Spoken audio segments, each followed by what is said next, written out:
On September 22nd, 1862, Abraham Lincoln issued the Emancipation Proclamation, combining it with the victory at Antietam. It declared that all slaves would be free in states and regions that are still in rebellion on the first of the following year, which would be January the 1st, 1863.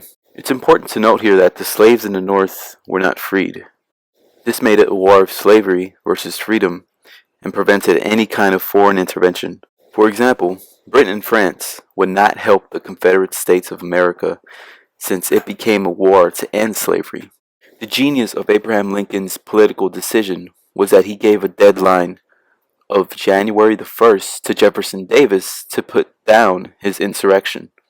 Abraham Lincoln, knowing well that Davis wouldn't put down his insurrection, makes it seem like he doesn't have a choice after the deadline expires, and now the proclamation is of military necessity and an act of justice.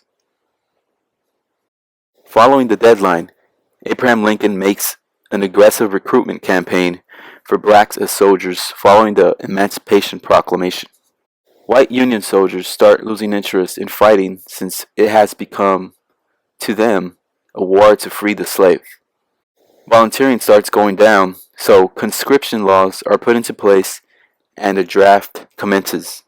The Civil War starts being referred to as a rich man's war and a poor man's fight, since someone could hire a substitute if they had around $300.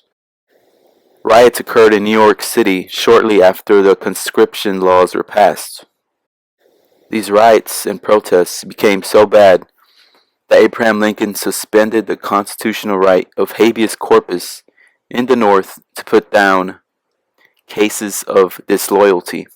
Looking at the Emancipation Proclamation and the outcomes of it, it's very important to see the perspectives are key to looking at how each side saw the proclamation. To the North, it brought great conflict with turning it into a war to free the slave rather than to bring back the traitors, according to the North. To the South, the proclamation was useless because it had no jurisdiction, being that the Confederate States of America had already seceded from the Union, becoming its own country.